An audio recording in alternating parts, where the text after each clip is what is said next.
conversation course at the old CAP, the Centro de Apoyo al Profesorado, and I did conversation groups to give English teachers the opportunity to practice their English verbally and to improve their levels. So I have, experience of being an English teacher. I have an experience of working with English teachers and understanding the sort of problems that they have in the classroom, both at primary and secondary level. I'm also someone who has learned a foreign language. I learned French and then I learned Spanish.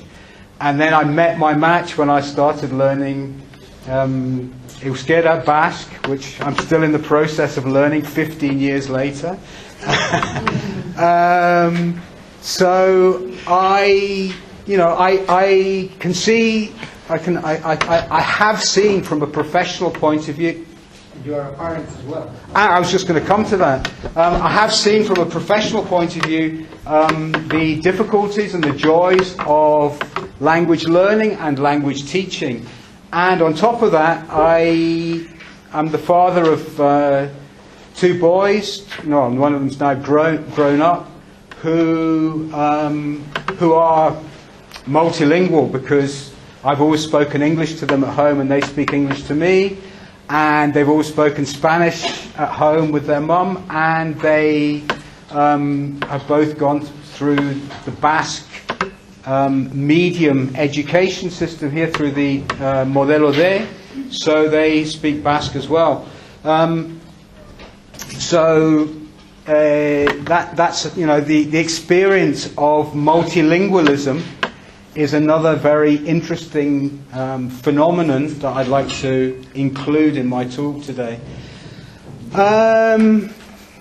English. I think if the English language didn't exist, they'd have to invent it, because it's such an important part of the economy here, isn't it? English language teaching and English language learning is huge. If you think of the number of private academies, the number of people employed to give additional lessons to both kids and adults, and then you add into that the enormous business which is publishing English language textbooks, and then you think of the companies that earn immense amounts of money sending children off on expensive months or weeks in Ireland or England or Scotland or Canada or the United States if the kids are very lucky, and very often they come back having spent the whole month speaking to their friends and they don't speak an extra word of English, but the parents still feel happy about it because they're doing something for their kids' level of English. It's an enormous business. And just think, if people started learning English easily here, as they do in some other countries, all those companies would go to the wall, wouldn't they? It would be a disaster for them, but wouldn't it be fantastic for parents who'd no longer have to shell out thousands and thousands of euros on private classes and sending their kids off to expensive language schools abroad. We have this situation, and the reason that whole enormous business sector exists is because apparently in Spain, in the Spanish state, there is a problem with learning English. Yeah? And what I'd like to do is ask, first of all, is it true? Is there really a problem with learning English? And secondly, what can we do about it? What's the way of overcoming this problem and putting this huge business out of business? Yeah? And making English not the headache that it seems to be for, and has been for generations of school kids, and turn it into something that, kids learn quite naturally. Is there a problem with English? Certainly, there's a problem in the minds of many, many parents in this country. For some reason, English has come to be more than a subject at school. It's come to be more than an obsession. I would say English has turned into almost a religion. I personally think that the importance given to the English language is overdone. I mean, why is English considered to be so exclusively important when, you know, there are other languages around? Okay, French. France is right next door. And I find it extraordinary when you go to just cross the border, how, you know, you go to places like Hendaya or Biarritz, and it's amazing how many people there speak Spanish. But on this side, you can go to Irun, try finding people who speak French in Irun. And surely to goodness, when you live 100 kilometers from the border, French has got to be a useful language to learn, hasn't it? How come French is now suddenly so ultra unfashionable? Yeah? Or take German, you know. Germany is the sort of economic machine of Europe, isn't it? Tons of employment generated. Goodness knows how many German multinationals based here. I mean, just down the road in Landabin, for goodness sake. The biggest employer in Navarre is a German company. How many people learn German at school? Or thinking of the future. Where's the future? The economic future of the world? China. Yeah? In other countries, people are taking having their kids learn Chinese seriously. And you get, I don't know if it's sensible or not, but you see kindergartens in Chinese, so kids when they're as small as 2 and 3 can start learning Mandarin and Cantonese. I don't know if that's sensible or not, but it's just another possibility. Or, another culture that's very close and a very widely spoken language, Arabic. Yeah? How many people even think about their kids learning to speak Arabic? But surely knowing Arabic would be a fantastic professional tool, wouldn't it? Especially because it's such a rare commodity. And, the Spanish economy has a lot of commercial relations with Morocco, with Algeria, etc., etc. But it's just English. Parents are only obsessed about English. Okay, I agree. English is the dominant world language. That's true.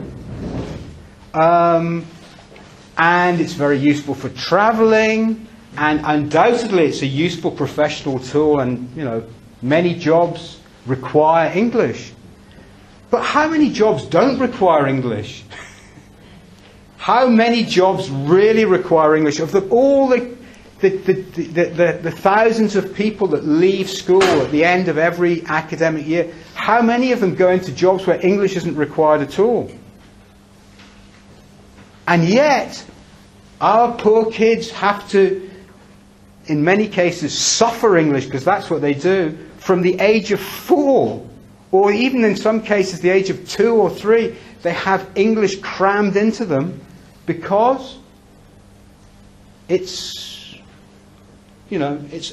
automatically assumed that it's an essential thing for all kids to have. I don't want to overdo it and say that English isn't useful. I think it is very useful. But is it really that useful for everybody? Haven't we gone a bit overboard in relation to other languages and in relation to the actual importance of English itself? I personally, being a native English speaker, I kind of object to the fact that English is an international language. I know this maybe sound strange, but I kind of I'm a bit jealous of Basque speakers, for example, because Basque is a little private language that's just spoken here and it's kind of special. Whereas my language, it's common as dirt. People speak it everywhere. And you know what? It's really horrible when you go abroad to a country where you can speak the language and everyone wants to speak to you in English. I hate it. So, you know, I would be personally very pleased if English were, you know, a bit downgraded, a bit demoted. I know I'm speaking to a room full of people who've worked hard to learn English. And believe you me, I love the language as well. If you love English, I can understand why. You know, I think English is a beautiful language. But I just think we need to get things into perspective and into proportion. The other thing that I think is really important to realise, I don't know how many of you have experienced this on your travels, but the problem that, you know, the apparent problem that exists with English here does not exist in many other European countries. I mean, if you go to our very near neighbour, Portugal. Has anyone been to Portugal recently? No. Yeah. I went to Lisbon in February last year, February 2017, and for my work, you know, for my work as a journalist, I quite often have to speak to people in Portugal and Brazil. So, you know, Portuguese is important for me. I don't speak it very well. And I was really looking forward to the opportunity of being able to practice my Portuguese. Can you believe it? That everyone we came across in Lisbon wanted and was able to speak to us in English. We had beggars, street beggars, in the street asking us for money in English. Quite fluent English as well. And we had... we were walking down a little back street somewhere, and a couple of street cleaners came down the street, and one of them said something to us in Portuguese, and his friend very kindly translated, without us asking, translated what he'd said in Portuguese into English for us.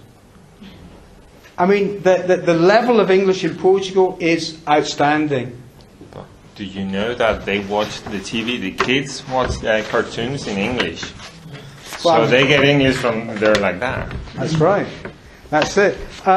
If you go to, for example, another case is the Netherlands, yeah? In the Netherlands, kids do not start learning English until the age of 10, 11, 12, something like that. I have a friend, she's actually Nicaraguan by birth, but she's lived in the Netherlands for a long time, and she tried for ages to speak, you know, she always spoke Spanish to her son.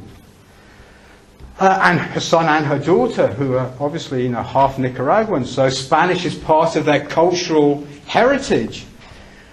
Her daughter speaks very good Spanish. Her son was always like, she didn't really want to learn Spanish. She didn't think it was a cool language to learn, you know, whatever. It's a very important thing. What kind of label is attached to languages, isn't it? Why is it that English has such a high status? And for example, in the Netherlands, Spanish doesn't have a high status. Why should, you know, status affect languages? Anyway, just, you know, note that in passing.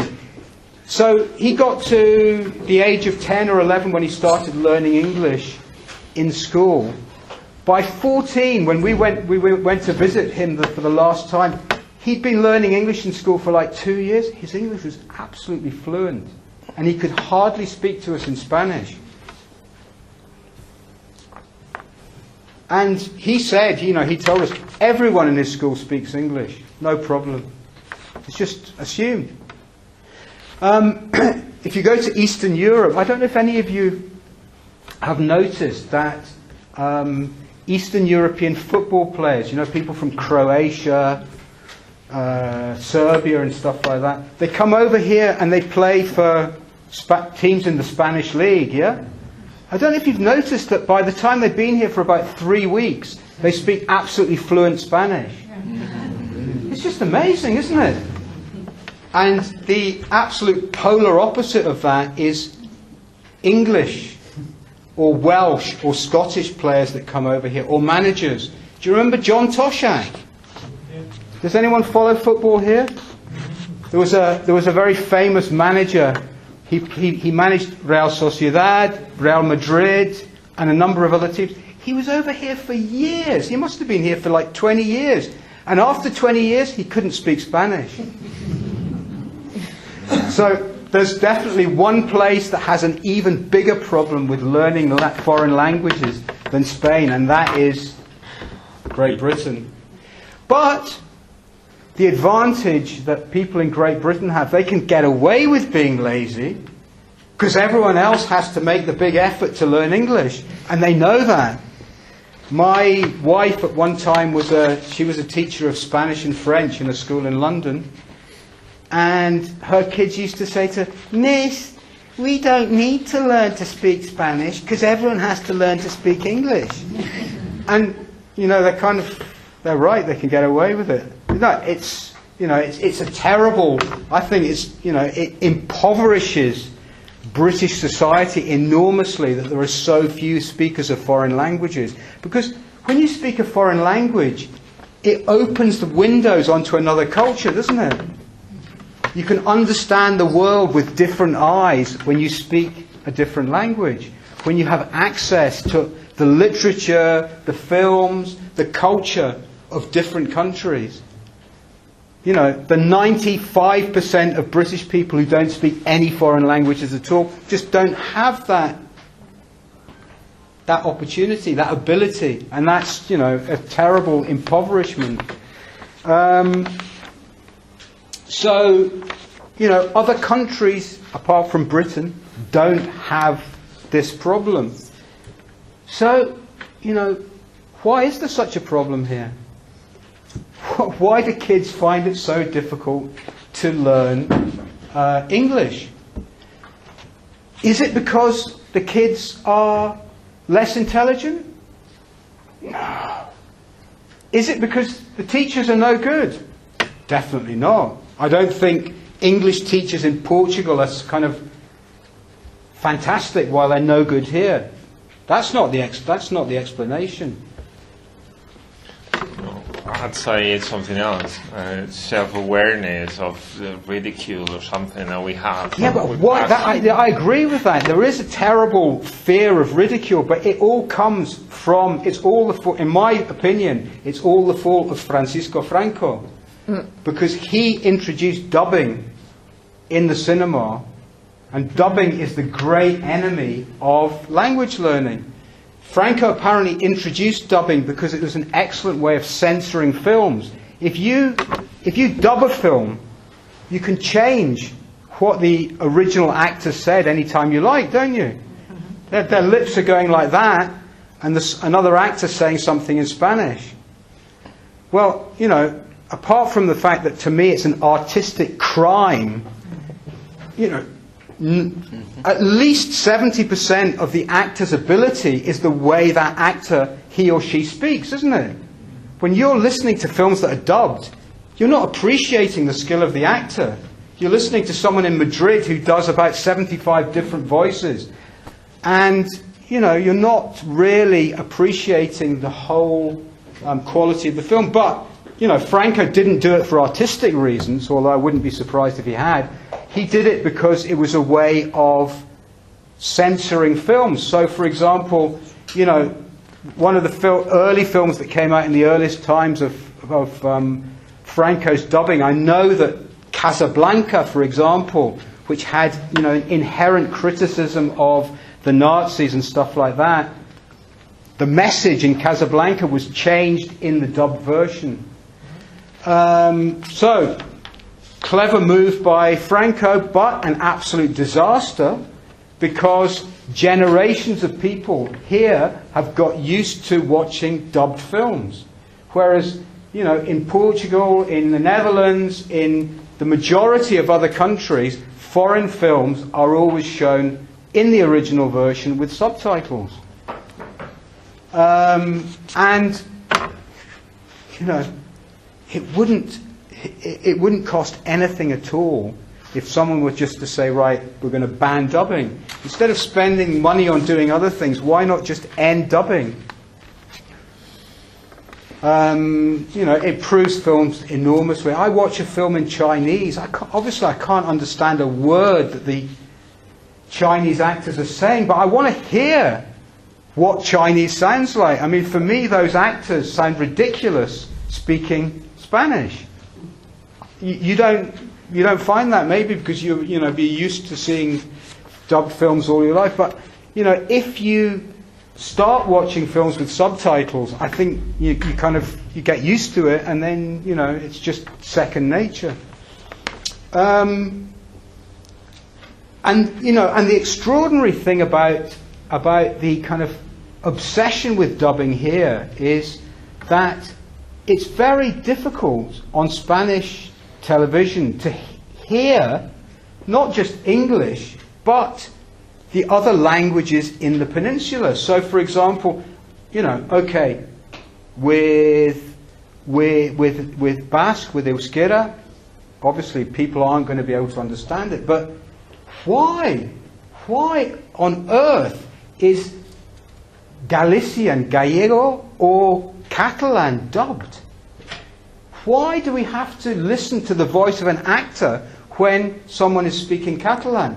I personally have no problem, certainly on the news when people are talking about items that you really know the information about.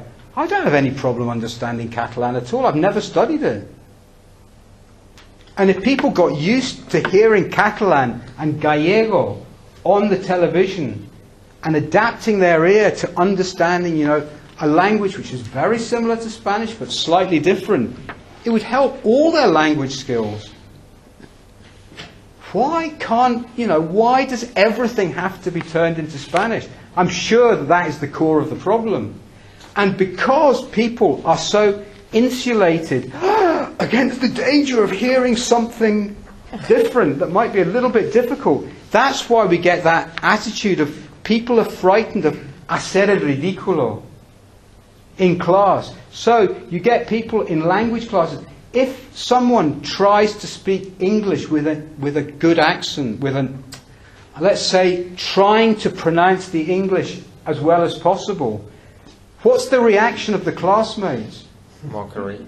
Total mockery.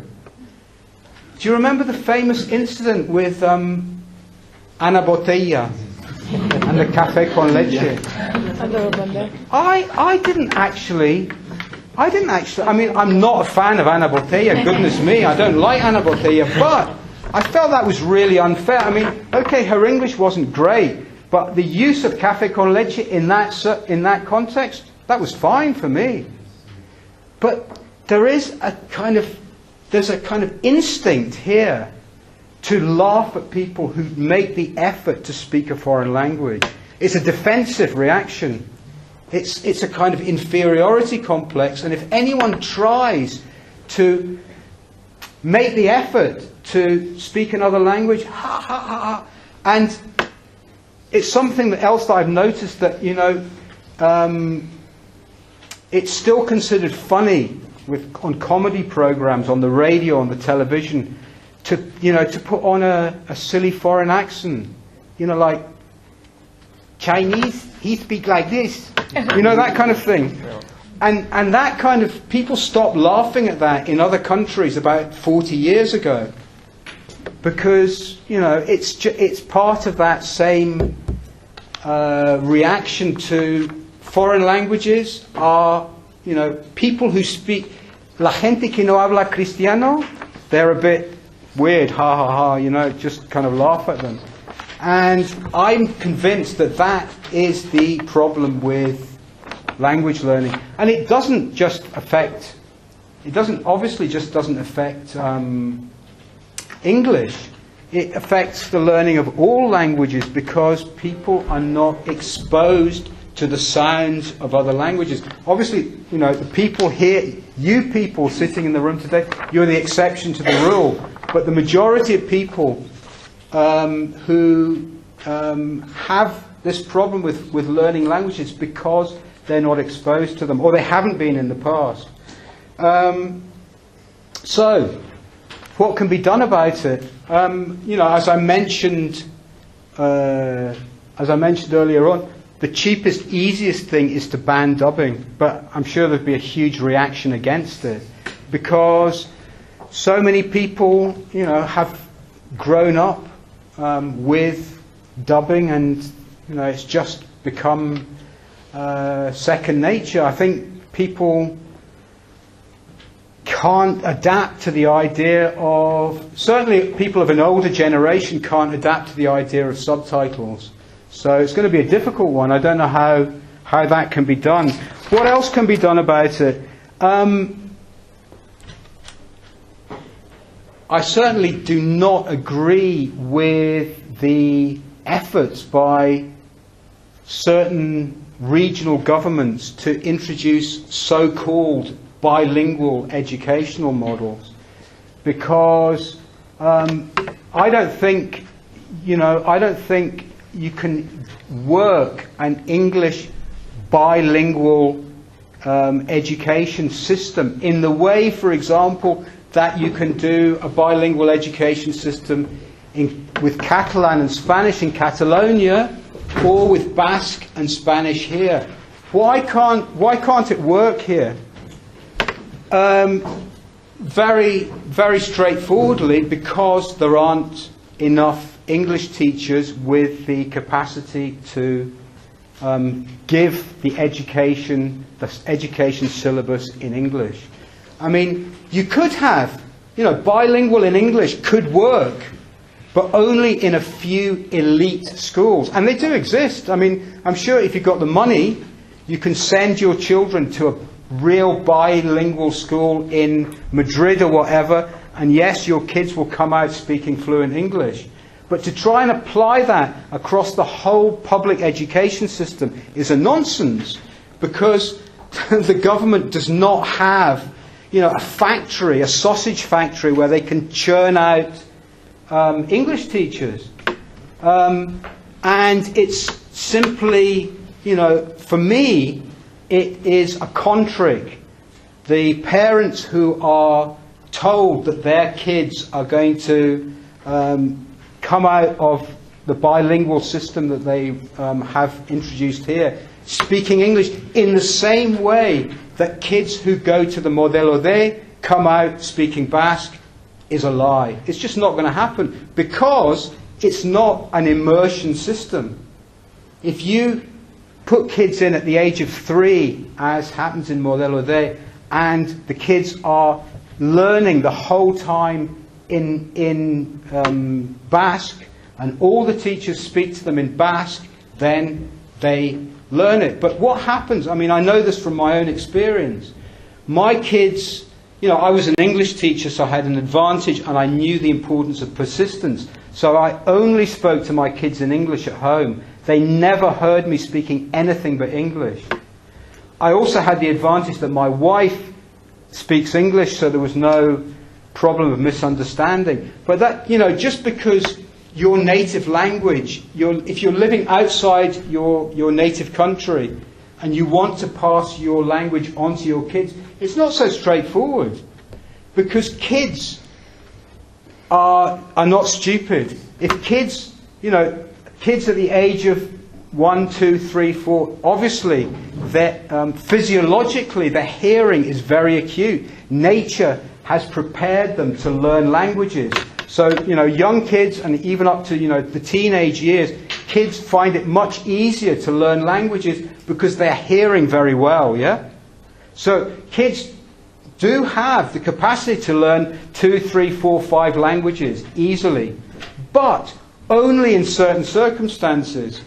So, for example, my kids did learn English because they knew that with me they didn't have any alternative.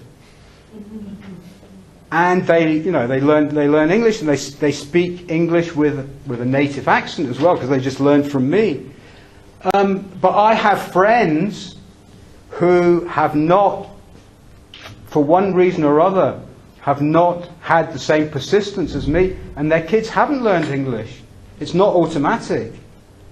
And the essential thing is, for the kid has to be absolutely clear with which people they speak which languages.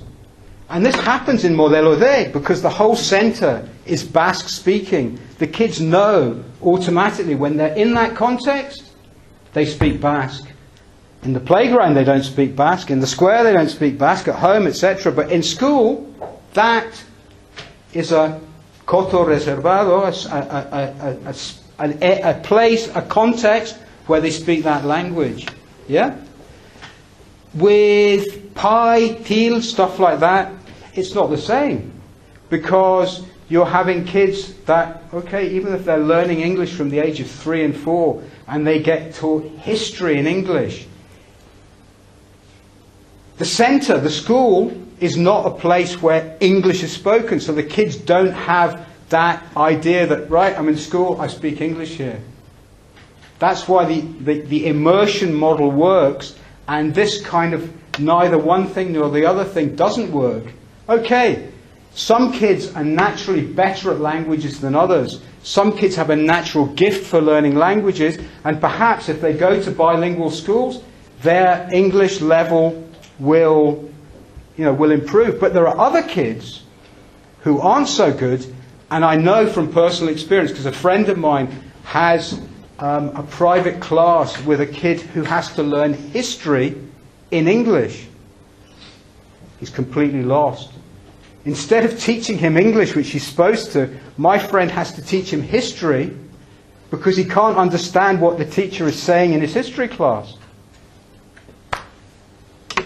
And, you can multiply that by the number of, not everybody, but a certain section of that public are going to actually suffer because they're not learning English, and they're not learning whatever subject they are being taught in English. I just think the people who designed that system haven't done what they needed to do and go to other countries, find out what's missing. Why is it that language learning is so much easier in other contexts, and instead of inventing something here, which I don't think is ever going to work? What could be done practically? I think for a start, language learning at the age of 4 is a mistake. Kids start learning language, start getting English at 4, and the ones that don't, the big percentage of people, I couldn't put a figure on it, but a pretty big percentage of kids do not like English. And when you have to learn it for so many hours every week from the age of 4 to the age of 16, by the time those kids who don't like English get to 16, they hate English. They really hate it. And they've been inoculated against ever learning English because they've had such a bad experience with it. In the Netherlands, as I said, they don't introduce English till about 10 or 11. And, a lot of studies have shown that it doesn't really bring many advantages to have English introduced at that early age. Unless, like in Modelo D, it's a complete immersion model. And that in that case, the language becomes theirs. They're not learning a language. My younger son, my older son, when he went to Modelo D, he was fluent in Basque by about April. He started at the age of 3 in September. By April, he was fluent. My younger son, who already had a Basque speaker at home, he was fluent by Christmas. He started in September and he was fluent by Christmas. I mean, perhaps they had a slight advantage being bilingual beforehand, so learning a third language was kind of easier.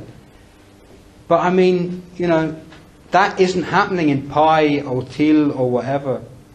And you know, that to me is the proof of the pudding.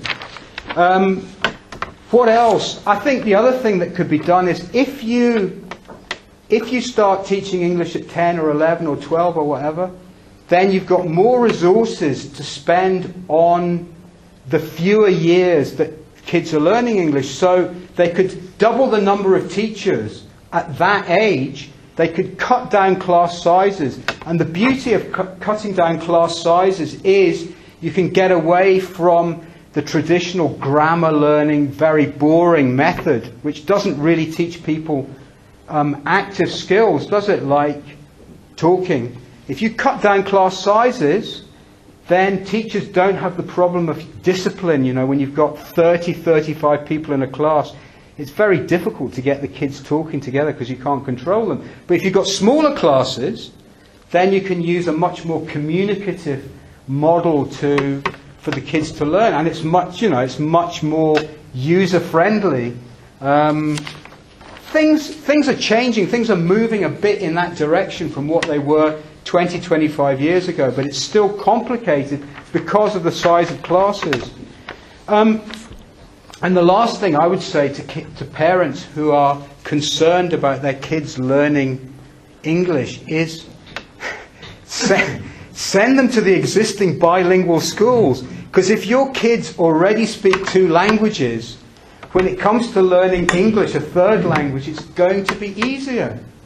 You know, the more languages you speak, the easier it becomes to learn more. So if you already speak Spanish and Basque, for example, here, learning English is easier. Not because English has anything to do with Basque, but because your brain, the language part of your brain is already structured so that it knows there are 2 different words for all the things that you see around you.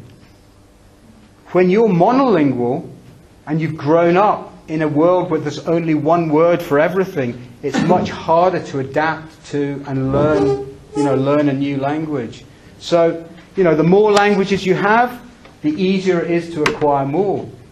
And the bilingual systems here that work with local languages do work because you've got sufficient teachers in order to have a proper immersion model, and there are enough supports outside the school to make that work as well.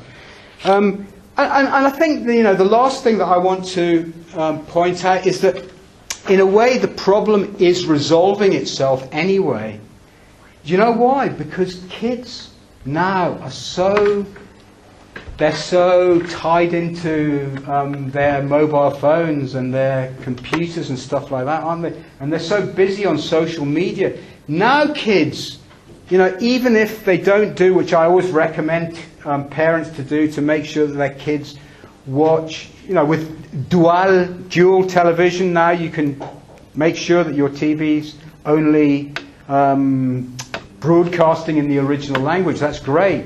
But even beyond that, I think kids now, when they're watching YouTube and stuff like that, and they're getting so much music and all other kinds of entertainment in English, I think the problem's kind of resolving itself anyway. I think the new generation of kids are not isolated, they're not insulated from foreign languages in the way that previous generations were. And I think, I'm quite hopeful. I think that the problem with English is, is kind of going to be resolved anyway. Not because anyone's, waved a magic wand. It's simply because, habits are changing. The world is a smaller place. The barriers between cultures are breaking down via information technology, and the younger generation are absorbing all that. And the English, before they were told by their parents, you must learn English because it's really important for you. Now, kids are they can see for themselves the advantage of being able to, understand English, because a lot of the content that they want to access on social media and stuff like that is in English. And hopefully that will bring about a big change. It'll be interesting to see that it does. But I saw an interview just the other day on television with an English teacher, I think somebody down in Madrid, and he was saying that in his experience, kids now are, they're learning English more easily than they used to, but for that very reason. And I think that, I think there's a lot to be said for that. Okay, so I'd really like to get some feedback, hear your comments. Have you seen that movie called The Arrival?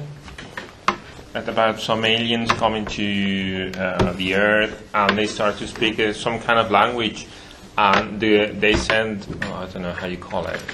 She studies languages and all that, and she starts saying that foreign language immersion makes some kind of biological changes in the brain, and that is very, very good. They also say about that in the movie. Yeah. Well, I mean, there have been a lot of interesting studies of the impact of bilingual, multilingualism, and in many parts of the world, it's absolutely natural. I think Europe is Europe and the United States even more so, is quite exceptional in being so monolingual. Across Africa, it's almost unheard of. Monolingualism almost doesn't exist. You tend to get, certainly in Central Africa, you tend to get people who speak their mother's language, their father's language, the language of the village up the road, plus English or French. It's very, very common in Africa to have 3 or 4 different languages. And I think that does have an effect on the brain.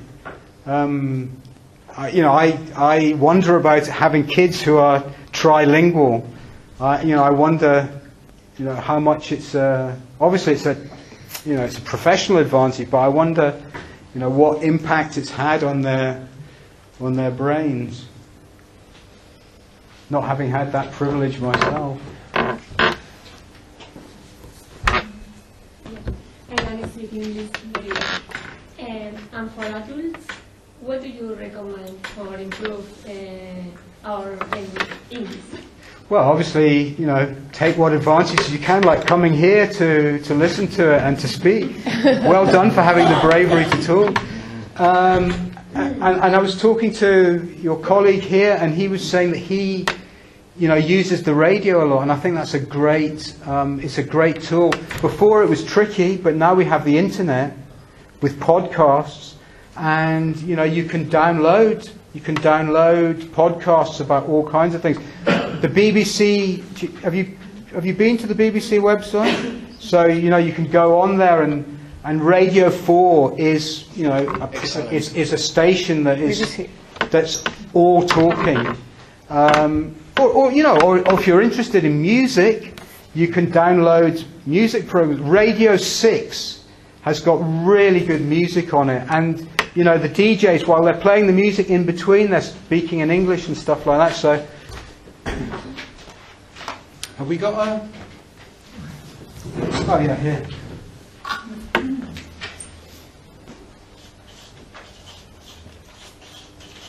So you just go to bbc.com.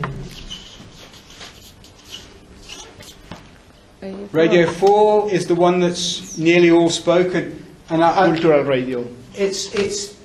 I don't recommend listening to any of the news on Radio 4 at all. The news is terrible. It's pure British government propaganda. But they do have excellent cultural programs, and one that I really strongly recommend, partly because it's just like 45 minutes about a particular subject. It's called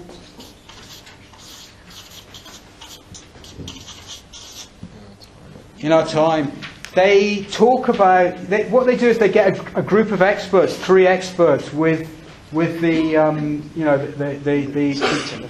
the journalist, and they talk about history, they talk about science, they talk about philosophy, they talk about art, any subject you care to mention. And the archive is absolutely huge. You look at the programs that begin with A, just with A, and it's absolutely endless.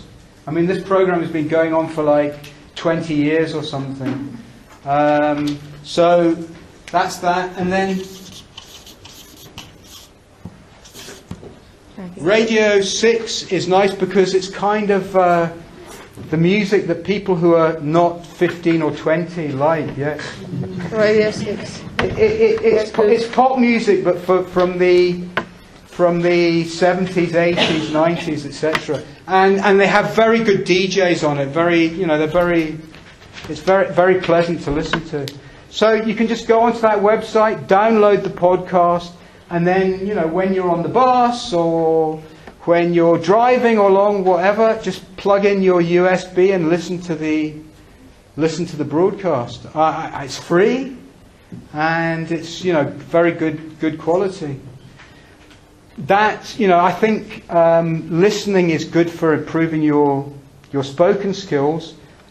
Obviously, in order to improve your vocabulary and your comprehension, reading is excellent as well. And again, we've got the internet, which is a fantastic source of reading material, isn't it? Is it convenient to read loudly? Aloud? Aloud, yeah. To read aloud? Yeah. I don't know. By yourself, you read and aloud. Oh, and then record yourself to hear your... For example. Yeah, possibly, but maybe listening is a bigger advantage because you're absorbing the way that English is spoken, aren't you? Whereas if you're just recording yourself, I don't know how easy it is to... Yeah, you might be able to notice some of the mistakes you make. That's a thing I'd like to point out in passing, that I don't think learning to speak with a native accent is useful or important. In fact, I think it's the opposite of useful. I think it can actually be more harmful to speak with a very native accent because the vast majority of people in the world who speak English are non-native speakers, aren't they? Mm-hmm. So if you go to Germany, for example, you're probably most likely to communicate in English, aren't you? The German's going to understand you very well speaking with your Spanish accent, and you're going to understand him well speaking with his German accent. If you speak with a native accent, it's when the problems start. So, I really don't think you should worry about speaking with a native accent at all. But the thing that often creates problems in being understood is not the accent, but the intonation. Because Spanish is a very nice language to learn. It's very regular. And you pronounce all the syllables, don't you? Transición. And you even have a convenient accent to tell you where to put the stress. English is complete chaos, isn't it? You know that. And the really difficult thing in English is not pronouncing. That's the problem that most language learners have. The bits that you don't pronounce at all. So how do you say the word for verdura in English? Vegetable. So you miss out a whole consonant, don't you? I mean, a whole syllable. Veg. You don't say vegetable, but vegetable. The schwa. The schwa. Yeah. And that if you can work on, if you want to, improve your intelligibility, working on that, I think, is a really useful thing. You want to try and pronounce worse, not pronounce better.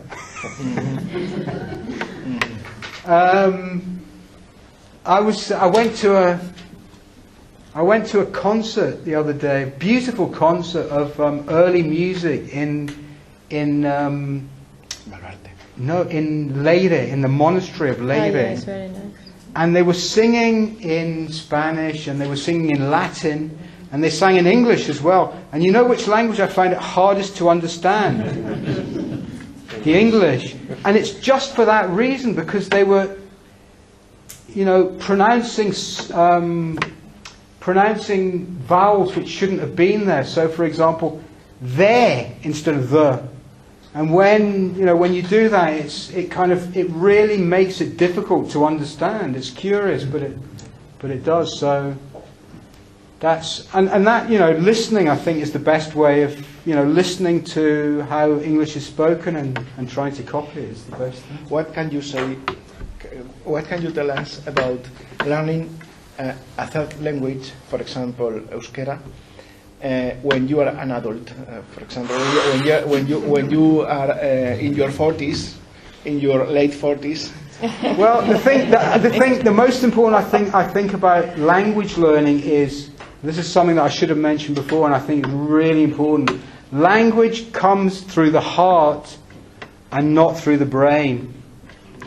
I really feel that strongly. If you love a language, it's easy to learn. And that's why I was saying before, that idea about introducing English at the age of 4 and making it torture for kids is such a mistake. It really is a big mistake. Some kids maybe love it naturally, but an awful lot of kids don't. So the first thing, if you want to learn a language, if you are learning a language because you feel that you ought to, I would say if you can avoid it, don't. I had this experience when I was an English teacher here when I first got here. I had to go and teach language classes in companies. And in that context, some of the people in the companies had been told, learn English or else. And I swear those people just never made any progress. If you don't love the language, it's going to be really hard to learn. If you do love a language, okay, if you start when you're older, it is harder because your hearing's not the same, your memory's certainly not the same. It's a tough challenge, but you can do it. You can do it. And all you need is, enthusiasm. And if you feel enthusiastic about learning Euskera, then you can, definitely. I mean, I know people who've learned to speak it very well as adults. Unfortunately, I'm not one of those. Although I do love the language. It's you have to dedicate time. Language learning takes time, doesn't it? My goal is the B1 level. In Euskera? Yes. Yeah. And I'm not sure if I am going to get that level. Yeah. Well, the trouble with Euskera compared to, English. People sometimes say, "Oh, English is difficult because it's not a Latin language." It is. It is actually a Latin language. It's a remarkably Latin language. There are so many words in English and Spanish that are similar, and that if you're not sure of a word, you can kind of guess, can't you? Of course. And the person will understand you. It doesn't really work in Basque. All those really common words are totally different. And so you just got no alternative but to learn them. English. English is a crazy language because it's such a mixture of different. It's just taken stuff and words from so many different other languages. It's kind of a mess. And because there's never been a Royal Academy of English, there's never been any institution that set rules for English. So that makes it quite hard for English teachers because students really want rules, don't they? And the only real rule in English is there aren't any rules, particularly about pronunciation. You try to give students a rule, and then some smart aleck comes up and says, "But what about that?" And you say, "Yeah, okay, right, except for that." So, yeah. I don't know if I'm right, but I had the idea that no matter how young you start studying English or how hard you study it, if you go to London, you will always be a foreigner for them. So there is a the obsession of being completely bilingual is ideal. It's not possible. Always a foreigner. Well, I mean, but isn't that the case everywhere to an extent? But I wouldn't think, not especially in London, because London is such a multicultural city. London's not part of Britain. London's London. And you know, if you go on the tube in London, you're as likely to hear people speaking Spanish as English. I mean, I think there are something like 160 different languages spoken regularly in London. So if you feel like a foreigner, you're the majority. What's really hard to find in London is someone who was born there. So I don't think that's a reason to feel worried. Well, if you go to London, if you go to Dublin or Edinburgh, you feel welcome and people try to understand and make the effort to understand what you're saying. But if you go to London and is a proper English person, I will just pay no attention to you. But that's not because they're English, it's because it's London. Okay. And the same, you know, people who come from other parts of England who go to London have the same experience. I mean, they say, you know, in London, if you were lying on the ground burning, they wouldn't stop and put out the flames. They just step over you. You know, that's kind of big cities for you. Not all big cities are the same, but it's certainly true of London. I don't know why. I just think it's, you know, it's a very fast, stressful city to live. Has anyone ever driven in London? Yeah. You need your wits about you, don't you? I hit the curb, I remember. It's you know, it's a big, chaotic city. So maybe that's why people are the way they are. But there are nice, friendly people in London as well. Well, that happens also with other personnel from the UK. It's much more easier to speak with an American speaker or native speaker than with a UK native speaker. Yeah, well, there's something about, you know, North American. Not all North American accents. That's not true. I mean, for example, I don't know if you've ever listened to North American films which are set in the Deep South. Southern accents can be really difficult. Even for me, you know, my ear has to get accustomed to the way they're speaking. It's a bit like someone speaking with a really strong Gaditano accent. That's an exception, but that kind of classic North American accent, the sort of way they speak in New York or the Midwest and stuff like that, that accent is actually the result of many, many people coming from different countries and learning English. So North American English has fewer sounds than British English. I didn't mean that. What I meant was that people from UK must ignore us as foreigners. Oh, I see. You know what I mean now. More than It's much more harder to find people who is talkative with you. right, yeah. From UK than with people. Oh yeah, definitely than the United States. Definitely, definitely. Totally agree. Yeah. I've had that experience in being in the United States. All you have to do is to open a map, and you're suddenly surrounded by people who want to help you. And then, when they hear that you've got a British accent, they go, "Oh my God, do you know the Queen?" Yeah, that's absolutely true. Absolutely true. I think in England, the further north you go, in general, I mean, I hate generalizations, but in general, the further north you go, the more friendly people are. Southern English people, yeah, not them. But, you know, it's I don't know if it's because they're bad people. It's a bit like, it's a cultural thing, isn't it? I mean, I think the same happens to an extent in the Spanish state, doesn't it? Yeah. Do you think the people in this part of the world are the most open and talkative? No. Compared to people on the Mediterranean coast, for example? It's kind of the same thing, except the opposite way around. People in the south of England are the most kind of closed and formal. And the further north you go, once you get to Scotland, people are very kind of open and talkative. Here it's kind of the opposite. The further south you go, the kind of more talkative people. It's kind of a cultural thing, but I think that's true because so many people have that experience. But you just have to be lucky to find. And the other thing that obviously is a barrier in Britain is what I was talking about before, because no one there can speak a foreign language. So if you speak a foreign language, you're kind of more interested in people from other cultures, aren't you? Whereas if you're resolutely monolingual, you kind of foreigners. Ugh. We've seen that with Brexit, haven't we? We've seen the results.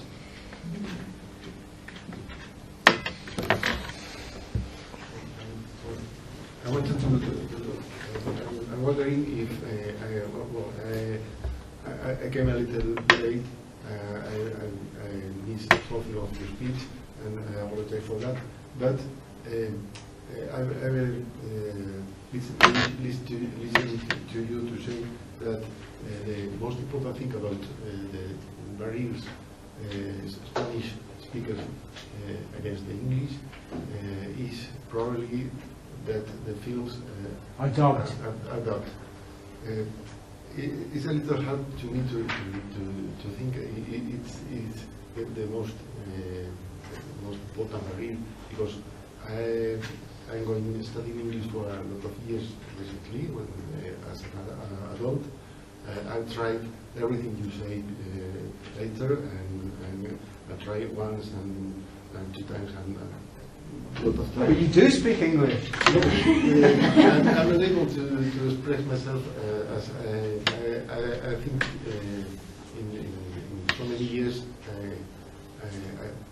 I believe that I were able to speak much better than you think you should be able to speak better than you do. But I mean, did you start learning as an adult? Yes. Well, that makes it harder. Have you had the opportunity to spend extended periods of time in an English-speaking country? So I think you've done very well. I don't think you should be hard on yourself. I just think there's no other explanation. Why is it? Why is it in Portugal there is not the same problem? I mean, Portuguese English teachers are not brilliant. They're not much more brilliant than Spanish English teachers. They're just not. Portuguese kids are not cleverer than Spanish kids. Yes. There's only one. Well, there are 2 things actually. There are 2 things.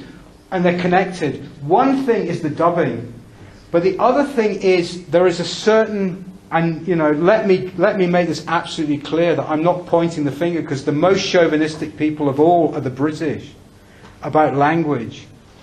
There is a chauvinism about Spanish that makes, from government, from the central government in Madrid, Spanish is a great language, we've got to defend it. I just don't think that, for example, the Portuguese feel the same way about Portuguese. So there's that extra element of chauvinism which probably makes it difficult. But, you shouldn't be too hard on yourself, because you've learned a foreign language as an adult, and that's a huge achievement. I think you should feel proud and pleased with yourself.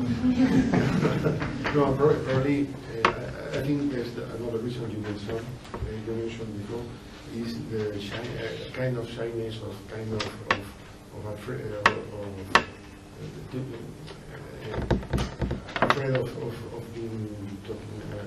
being of ridicule. Yes. Being afraid of ridicule. Yeah, well, it's all connected with that thing of hábleme en cristiano. That's the attitude which generates those kind of negative stereotypes about anyone who speaks another language or makes strange noises with their vocal cords. I want to say that the method is very important. The method to teach a language? I mean, for example, in this language, you start speaking Basque from the first day. So it doesn't happen in English or in French or German. Yeah, but it can't happen in this. It can't happen in the same way for the reasons that I said. First of all, there aren't. It would need to be, because, as you said, you start speaking Basque, and you speak Basque in all the classes. And the kids that come in who don't speak Basque, all the teachers that they see, they only speak to them in Basque, so they've got it absolutely clear in their heads that they've got to speak Basque back. They've got no way out. They can't use Spanish. If that only happens in one class, in the English class, or in two classes, English and history, I don't care, they're not learning in the same way. It remains a foreign language. They don't really interiorize the language in the same way. They're still learning individual sounds. They're not taking the whole language on board and adopting it, in the same way that immersion does. So, you can't really blame teachers. But I agree to an extent that if, as I said before, if you had small classes, then you could teach it in a more communicative way, and it would improve things, definitely. And, kids do learn languages. They don't have to learn like in Modelo D from the age of 3 in an immersion. Kids can learn languages.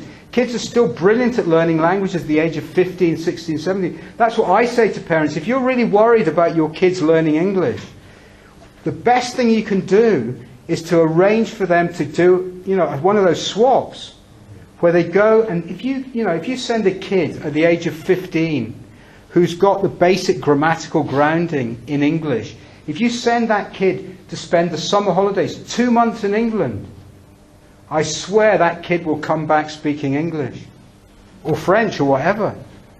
I mean not only in children, in adults, for example. Oh, I see, yeah. And you start speaking very, very early. So yeah. Doesn't happen. And teachers love the language. And sometimes in how is called that method with English in schools from no English method, English instead of Basque language. Oh, Pi, in Pi. In Python, I think, because they have been high with B2, only B2, and some of them really have been forced to learn languages very quickly. It's not the same. Hate the language. Yeah. Or never hate. Yeah. So they can communicate their enthusiasm. That's right. And what the children absorb is the Yeah. hatred, not Yeah. the love of the Yeah. language. Yeah, I agree. That's that's why I said you learn language through the heart, not the brain. I mean, I agree with you, but good teachers of English in private English academies do teach English in a communicative way, like in Euskaltegi's. And I'm absolutely convinced. When I was an English teacher, that's the way I taught. And sometimes my students would complain. They say, "No, we need more grammar," because they'd grown up with that idea that learning grammar is the only way to. Learning a bit of grammar is important as well. But the most important thing is just to lose your inhibitions and to speak. And I think that's the brilliant thing about the Euskaltegis, that they do teach language in that way. I totally agree. Do you know if there are any legal initiatives to stop dubbing?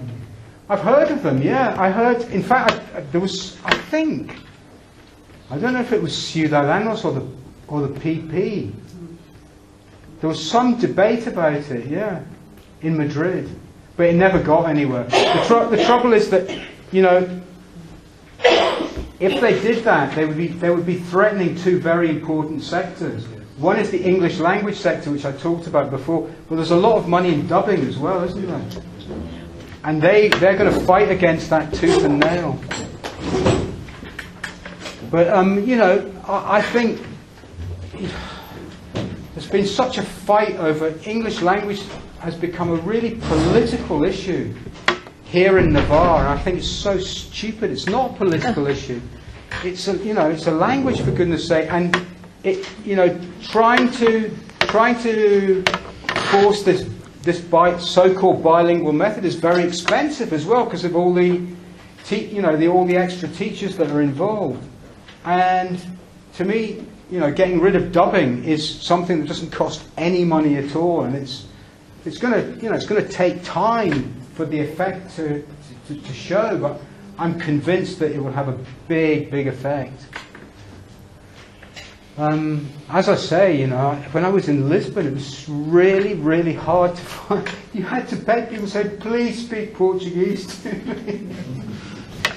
Everyone, and really good. And I find the same thing when I'm speaking on the phone.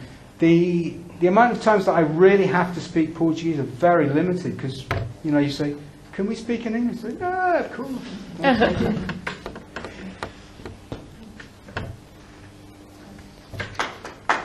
Okay, thanks.